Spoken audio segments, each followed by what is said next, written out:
Alright, I know this is probably older news to a lot of people, but I'm going to make a video about it because it is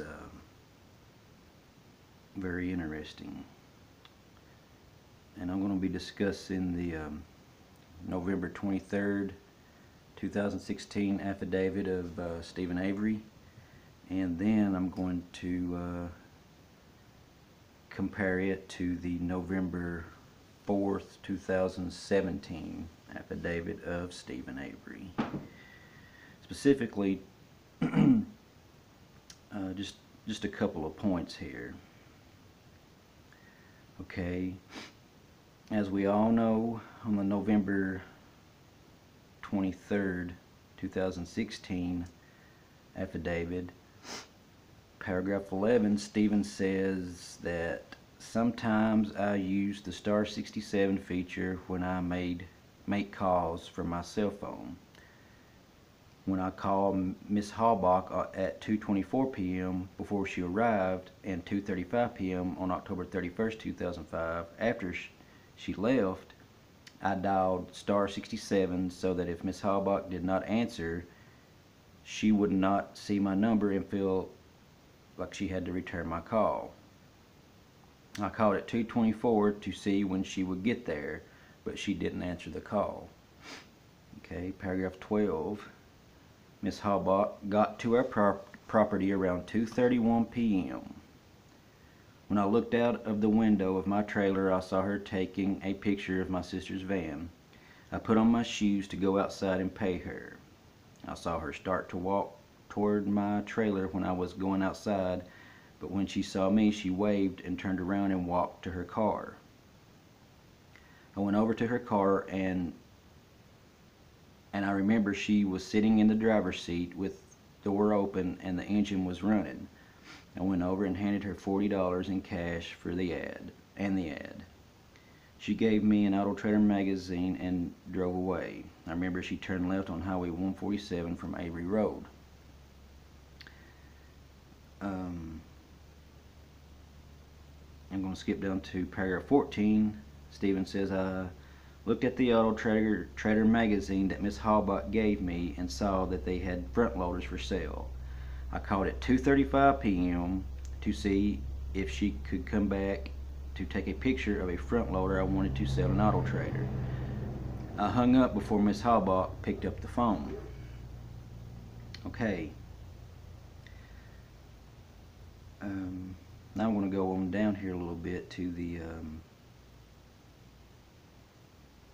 November 4th, 2017 affidavit.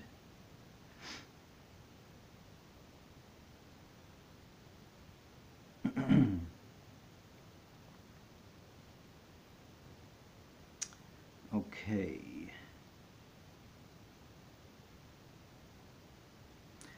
Okay, if you look at the November 4th, 2017 affidavit, on paragraph 13, Steven completely changes his story, and it's a pretty big change. It's not like something that you can overlook. He says, on October 31st, 2005, I remember that I called Miss Halbach once before she got to the Avery property. I called a second time at 2:35 p.m. but hung up immediately because I saw her at the van photographing it.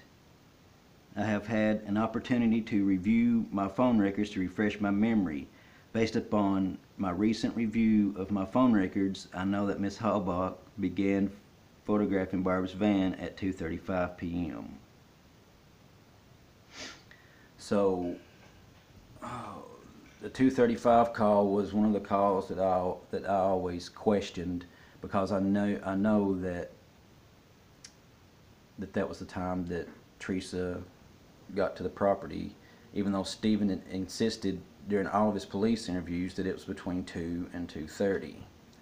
So now, not only does he change it once, he changes it again, and all this is just to fall into Kathleen Zellner's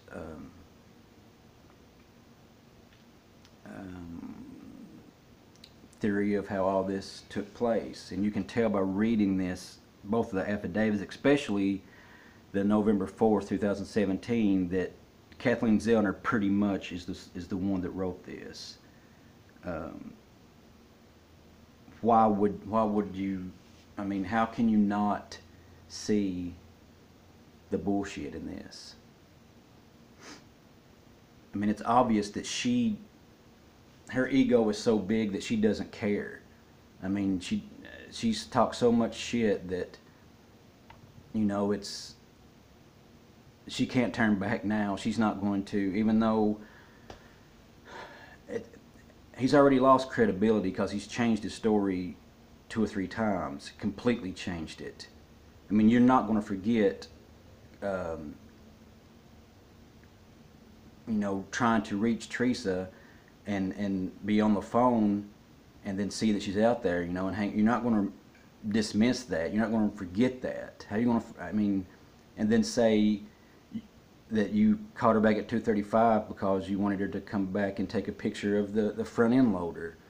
I mean, why? I mean, there's no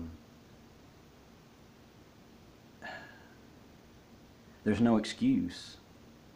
I mean, it's clearly that Kathleen Zellner has made this whole affidavit for Steven just to pretty much say that, yeah, I'm Steven Avery, and the rest of it she took over. It talks about even seeing, Steven says he remembers seeing Scott Todick coming onto the property on and off, you know, throughout the day. So I guess the next affidavit that he makes, he's going to remember seeing Scott Todick coming in with a burn barrel in the back of his truck. You know, I mean,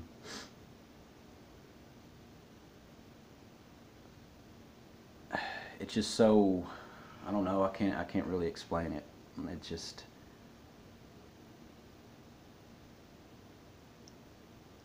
it's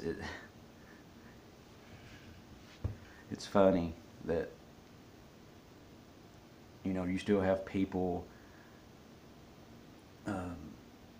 doing all this crazy research and trying to, you know, piece together stuff that makes no sense whatsoever when you have all this, you know, that's right there.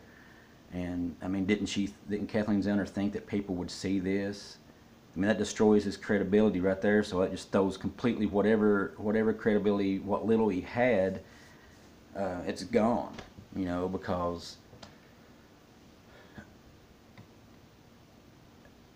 that's too big of a discrepancy to overlook. Okay, you call her back at 2:35 to say you want her to come back to take a picture of a front end loader, and go from that to you call her and automatically hang up because you see that she's already there. I mean, he's already lied about the time she was there. He insisted that she was there between 2 and 2:30, nothing after 2:30. I mean, if you don't, you can listen to all the police interviews. But I mean,